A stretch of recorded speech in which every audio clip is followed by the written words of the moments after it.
Welcome to this week's YouTube video on our show host series. I am obviously in another part of our studio today, but I kind of wanted to give us a fresh look because I'm diving into a new series of topics that I kind of hinted at last week and the week before.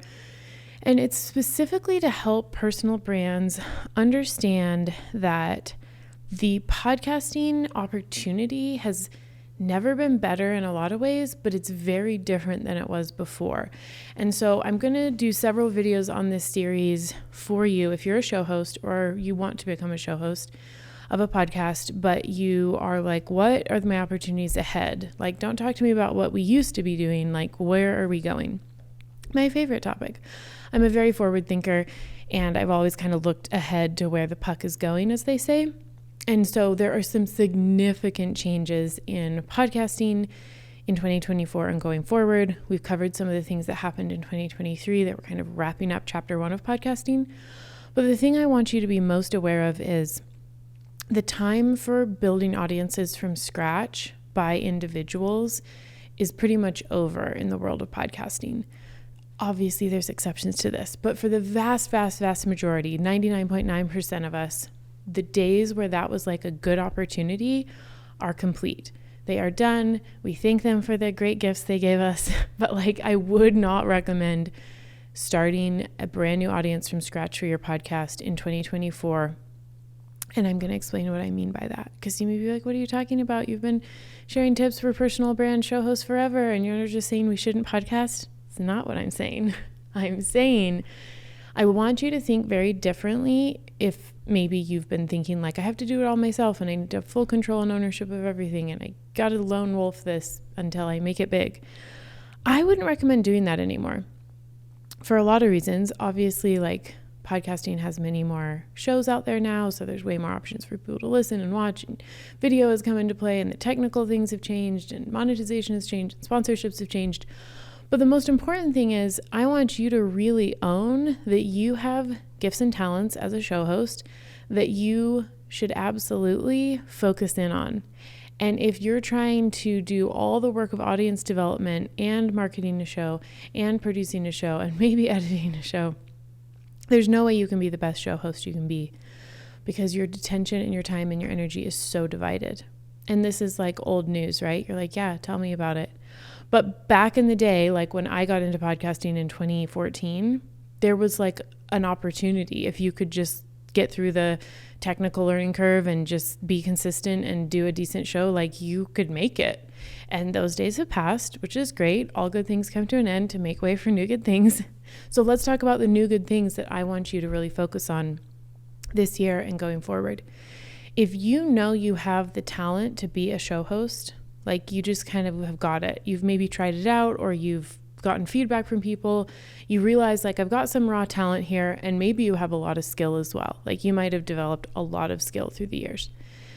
I want you to strategically think about who you can partner with, who you can collaborate with, what brands, organizations, nonprofits, groups, universities, like fill in the blank of like much larger institutions that have existing audiences. Who of those can you partner with, collaborate with, co-create podcasts with going forward? Because as we know, big organizations like huge for-profit companies or universities or really large-scale ventures, they're typically the slowest to adopt new technology and new media because it's a big risk and there's a lot at stake. And so even though podcasting's been around for 15 to 20 years, depending on who you talk about, it really hasn't hit the mainstream till the last few. And especially since 2020, when big, huge media companies like Spotify and Amazon poured a bunch of money into it. And so really we're looking at, in 2024 and going forward, an opportunity for podcast show hosts to partner with much bigger entities that beforehand were like, podcasting, that's like, I don't know, amateur hour. It's not like a real thing. Nobody's really listening. To now saying, hey, this looks like a really good medium. I can see the data. I can see the research. It's stuck around for at least 10 years. Looks like a lot of awards have been won. Oh, that's interesting. Look at how much ad spend, billions of dollars of ad spend is put from the advertising market into this medium. Okay. And so big companies, big organizations are starting now to pay attention to podcasting and saying, oh, this is an interesting marketing channel for us. This is an interesting educational channel for us. This is an interesting information channel. And this is the prime opportunity, in my opinion, for personal brands or show hosts who have the talent and hopefully the skill, but maybe you're just at the talent phase, that's okay, to come in and say, hey, I have this skill and you have this audience and you have a message and I have an interest or an expertise in this topic. Would you like to collaborate and make a great show together? Now, obviously, this is still going to take quite a bit of relationship building and finding the right fit. And this is a new territory for a lot of show hosts, but it's already been done many times. And so I don't want you to feel like you're like the pioneer who's just like the first one. Like branded podcasts, which is what this type of show is called, where like a big brand pays for and produces and sponsors the whole show, but will oftentimes bring in outside show hosts to actually host the show. Branded podcasts have been around for a while. They haven't been super mainstream. I would say there's far less branded podcasts than there are the other kind of podcasts, but they're picking up steam because big companies are realizing like, oh, there's like good opportunity here for us to connect with our audience or deepen our relationship or convert, people who know about us into customers or fill in the blank of whatever the return on investment a company is looking for. And what they're probably now going to need is talented, brand safe, trained media hosts to actually help them tell the stories and distribute the information and be the facilitator. Remember on previous episodes of this season, I'm using podcast language on a YouTube channel. You know what I mean. Early last year when we started the show host series, I did a video about being a expert show host, a curator show host, or a maven show host. You can go back and watch those if you missed them. I'll link them in the video description.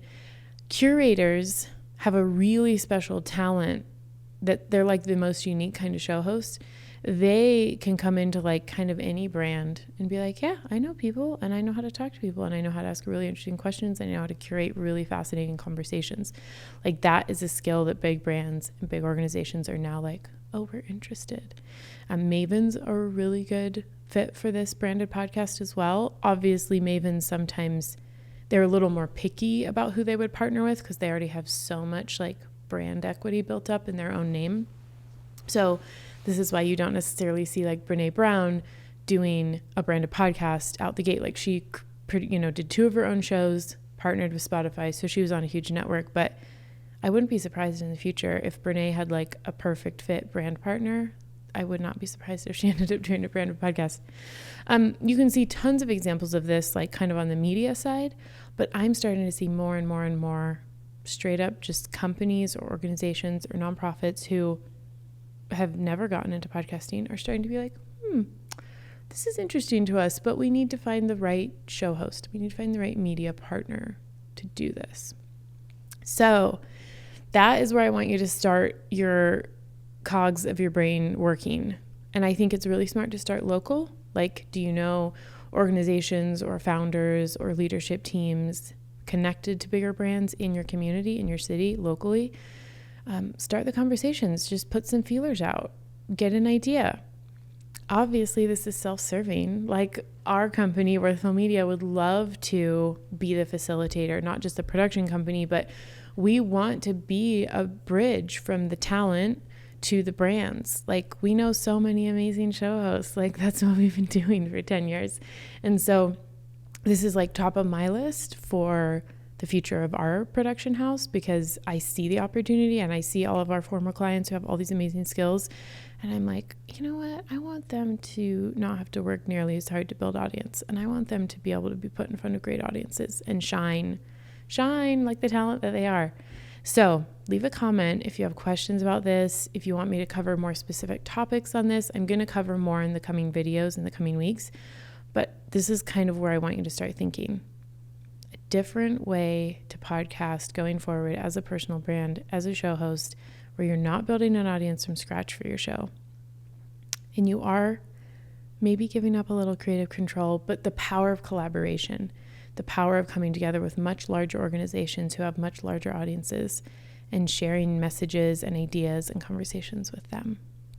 Okay, subscribe to our channel. We have more coming, and I'll see you in the next video.